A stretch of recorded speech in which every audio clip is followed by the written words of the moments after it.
Test 6. Instructions.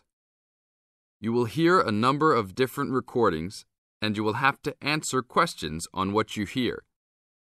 There will be time for you to read the instructions and questions, and you will have a chance to check your work. All the recordings will be played once only. The test is in 4 sections. Write all of your answers in the listening question booklet. At the end of the real test, you will be given 10 minutes to transfer your answers to an answer sheet. Now turn to Section 1 of your booklet. Section 1. A campus radio station is going to be in action. An interviewer is interviewing a man from the university for the survey. Listen to the conversation between them and circle the best answer from A, B, or C for questions 1 to 4. You now have some time to read questions 1 to 4.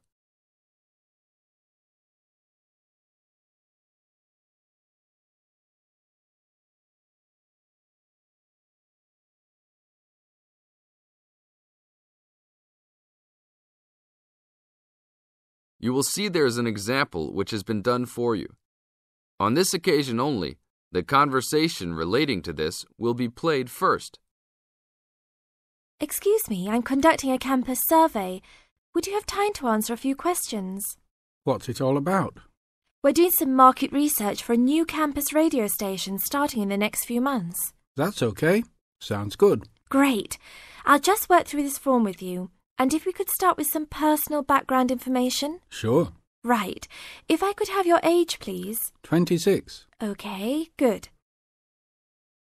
The teacher being interviewed is 26 years old, so B is circled. Now, we shall begin. You should answer the questions as you listen, because you will never hear the recording for the second time. Listen carefully and answer questions 1 to 4. Excuse me, I'm conducting a campus survey. Would you have time to answer a few questions? What's it all about? We're doing some market research for a new campus radio station starting in the next few months. That's okay. Sounds good. Great. I'll just work through this form with you. And if we could start with some personal background information? Sure. Right. If I could have your age, please. 26. Okay, good. And are you a student, teacher, or in another job? Well, I'm a tutor, but I'm also a postgraduate student, so I don't know what you might call me. What do you think? Okay, well, I'm more of a teacher, really. Fine. And would you mind if I asked about your salary, or I could leave it blank? No, that's okay. It's $20,000 a year. Thanks. Right. Now about your current listening habits. What would you say is your main reason for listening to radio? Well, I'm usually busy during the day at work, so I usually only listen to the radio at night. It helps me relax and unwind, even if I'm studying. Good. And how many hours a day on average do you listen to the radio? Well, not a lot really. I'd say just over an hour all told. Now you have some time to read questions 5 to 10.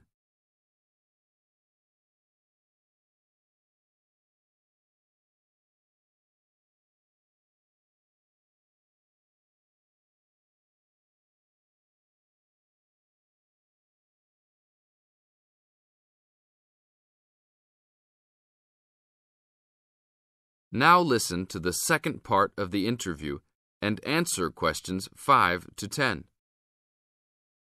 So, what are the 2 main times of the day that you listen to the radio? Well, for a little while around breakfast time, and then it tends to be later, after dinner, when I've finished any serious work I need to do. And what sort of radio programs do you like? I like the news, but I also like classical music. It helps me to relax. Fine. And turning to the new campus station, which type of programs would you prefer? I think the existing radio stations cater for my need for news. So I'd like to see programs about local information, providing a service to the campus community. And in the same vein, perhaps more for academic viewers, some lectures or relevant programs. Oh, I see. And if you had to give the new directors some specific advice when they set up the station, what would you tell them? I think I'd advise them to be careful about the quality of the broadcasts. You know, the sound system. There are a lot of radio stations and people can change their loyalty quickly if it doesn't meet their needs. I think they should do more of these kinds of interview too, you know, talking with existing and potential customers. Oh, I'm pleased you think it's useful. Certainly, yeah. Good. Now, this station will not be fully funded by the university. So how often do you think it is tolerable to have adverts? I think, well, out of that list I'd say every quarter of an hour. Of course, that's providing they don't last for 10 minutes each time. Oh, quite. And are you interested in attending any of the special promotions for the new station? Yes, I'd be happy to, as long as they're held on the campus or nearby. OK, I'll note that down. And finally, may we put you on our mailing list? Well, I'd prefer not, except for the information about the promotions you just mentioned. OK. Can I have your name and address? Of course. I have a card I can give you. Oh, great. And thanks a lot for your time, and we look forward to seeing you. Yeah, sure. Thanks. This is the end of Section 1. Now you have half a minute to check your answers.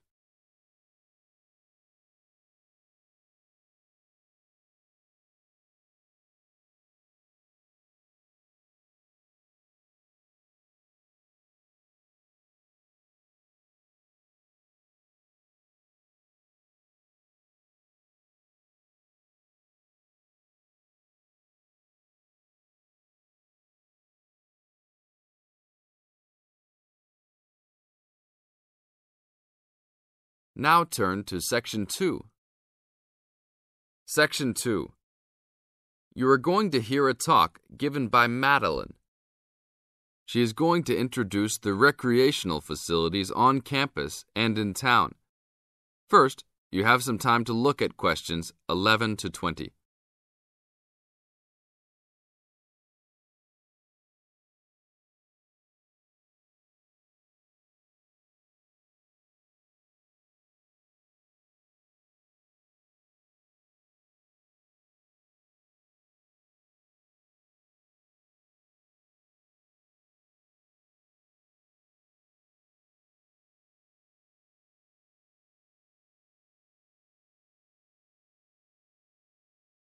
As you listen to the talk, answer questions 11 to 20.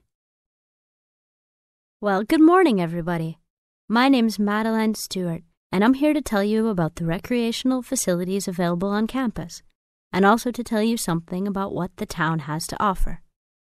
You may already know that your Students' Union membership also includes membership of the Sports Union, which provides a range of sporting and recreational facilities on campus, much the same as those in most British universities.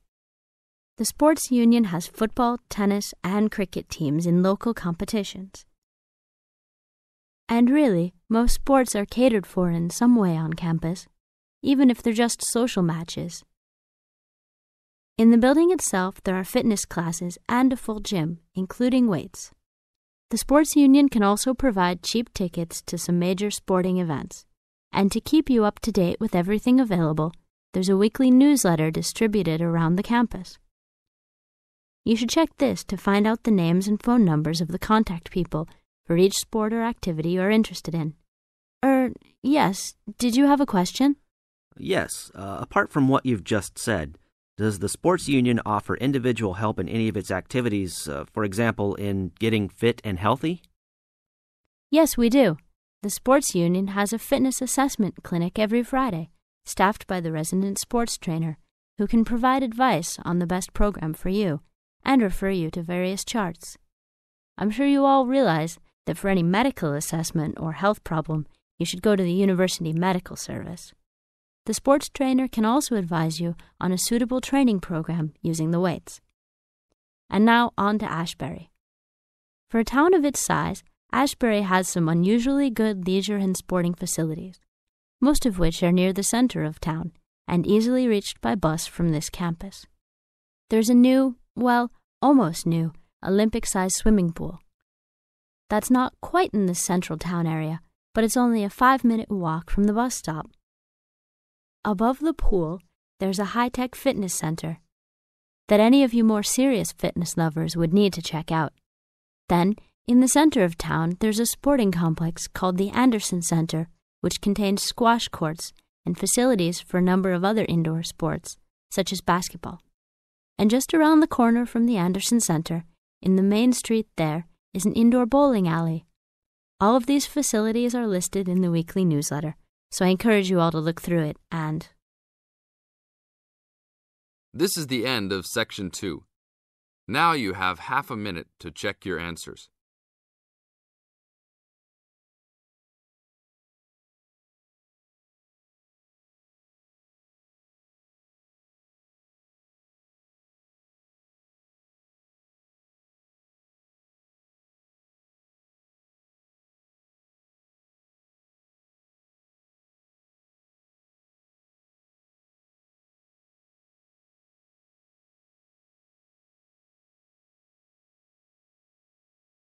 Now turn to Section 3. Section 3. You are going to hear a conversation among Dr. Archer, Larry, and Judy, talking about the new term. First, you have some time to look at questions 21 to 26.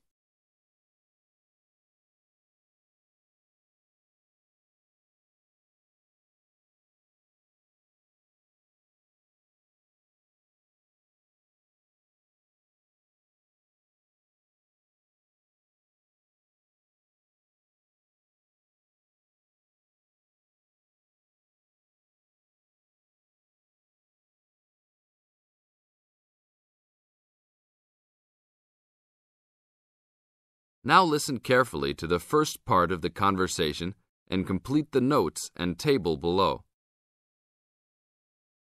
Okay, everybody, welcome back to the new term. I hope you've all had a good break and that you're keen to start on your research project. What I'd like to do this morning is to give you a chance to ask questions about the project, requirements, ways of approach, how to get help if you need it. Today is informal. It may be already written on paper, but it's nice to have an opportunity to have it confirmed. So, any questions? Dr. Archer, is there a confirmed due date yet to hand it in? Yes, I can now confirm that it's 16th of July, not 15th, as first advised. Okay? And what about the word limit? Well, there is some flexibility on this, but in general it's 8 to 10,000 words. Ah, I see. And you can choose your topic, anything from years 2 and 3. Yes? I still can't work out what I want to do it on. In that case, you should see your course tutor to agree on your final topic, and you should also be aware that there is special assistance available at the library on library resources if you need help on that. Can I just check on the deadlines for everything? Certainly. Look, let me write it on the board when each stage should be completed. First of all, you've got to work on your basic project outline, and that's due in to your course tutor by 21st of February, which is only 2 weeks away, so you need to get cracking on that. Do we have to include a full reference list by then too? No, your reference list is due on 6th of April, which is 1 week later, so you have time to discuss this with your tutor. And when should we be doing the research? Well, that's over a 1-month period, essentially April to May. And the write-up? Well, you need to do quite a bit of research before you get going on your writing, so that's really May to July, with a due date for handing in on the 16th. Any more questions? Now look at questions 27 to 30.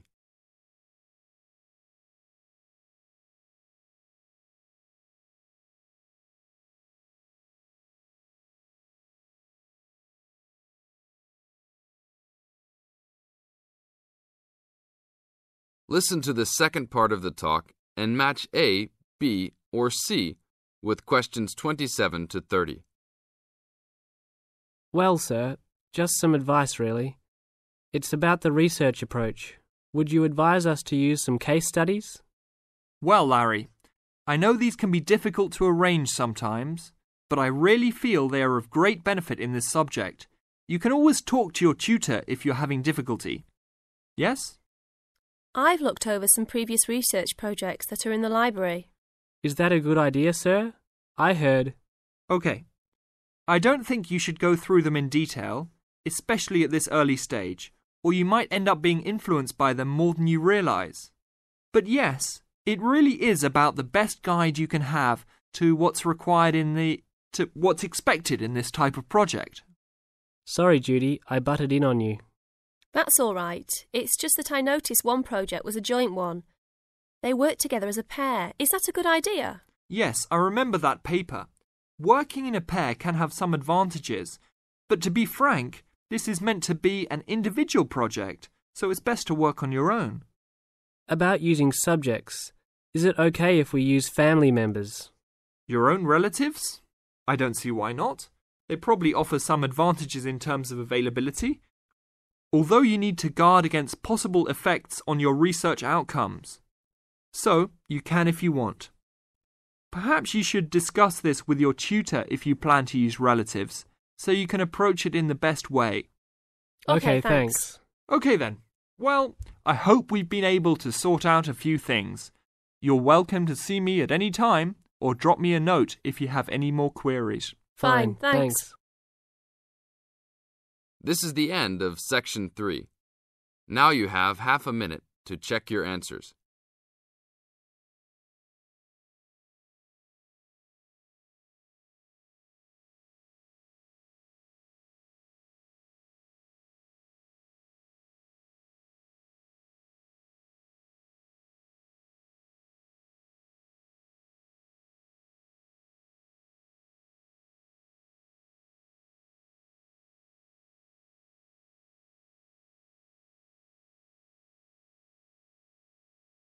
Now turn to Section 4.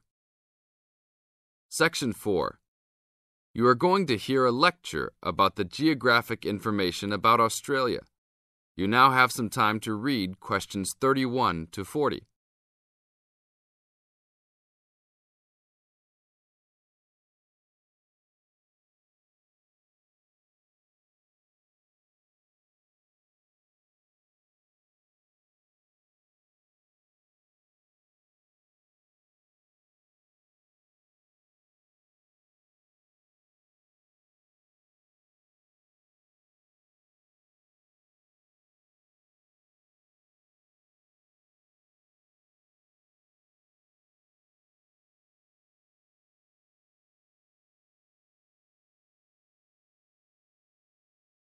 Now listen to the lecture and answer questions 31 to 40 by choosing the best answers from the choices. Good morning, everybody. We'll continue to look at Australia, and today look at one of its greatest natural challenges, water for the agricultural sector. As the only nation to occupy an entire continent, Australia has a unique environment, with much of it very flat and dry. One notable feature of the Australian continent is that it is the lowest of the continents. The average elevation is less than 300 metres, compared with the world's mean of 700 metres, and its highest mountain is only 2,228 metres, so it is overall a very flat country. It is also dry. In fact, Australia is the driest, after Antarctica, of the continents. Yet Australia has extremes of climate and topography. There are rainforests and vast plains in the north, snowfields in the southeast, deserts in the centre, and fertile croplands in the east, south, and southwest. And Australia contains some of the wettest areas on Earth. In western Tasmania and on the northern Queensland coast. But half of the continent has an annual rainfall of less than 300 millimetres each year, and only 20% has more than 600 millimetres each year. A major problem is that the limited water resources do not match up with where water is consumed. The major water resources are in northern Australia and Tasmania, whereas most of the agriculture and people are in southeastern mainland Australia. The agricultural sector is the largest consumer of both self-extracted and main-supplied water, using over 70% of total net water consumption. Electricity and gas supply, and water, sewerage and drainage services use notable amounts of self-extracted water. However, net consumption in the household sector is the lowest, just 8% of total net water used. Australia's water use increased by 25% over the decade between the mid-1980s and mid-1990s. Much of this increase was due to irrigated agriculture, which, as noted earlier, accounts for over 70% of national water demand. Since the mid-1990s, the growth and profitability of irrigated agriculture has outstripped the dryland agriculture sector. Irrigated commodities contributed almost a third of total farm exports in the mid-1990s. The results of a special government report in 2000 showed that if today's water use arrangements continue, the water needs of the rural industries will outstrip water availability by about 2020. Irrigated agriculture, Australia's major water-using sector, would be seriously affected by the shortfall. And although groundwater underlies large areas of Australia, it accounts for only 4% of water use. So, clearly, apart from water for households, which mainly comes from dams or rivers, it is the rural sector where efforts towards water conservation are particularly directed. In this sector, the largest consumers of water are the meat and wool industries. One of the major problems in considering sustainable agriculture is the large amount of irrigated water used to produce these products. Some of the crops, such as wheat, maize, and soybeans, also use a lot of water. Furthermore, many crops are grown in dry areas, where up to half the available water evaporates from the soil surface or seeps down too low into the ground for the plant roots to reach it. Well, that's all we have time for this morning. You will be able to do further study on this topic in the library, and I have a handout here with references for those who want to come out to the front to collect it. Next week, we'll look at outback farming and... This is the end of Section 4. You now have half a minute to check your answers.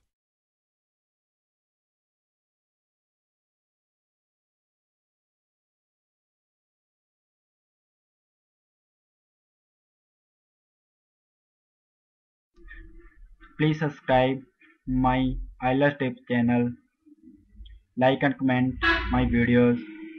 Thank you.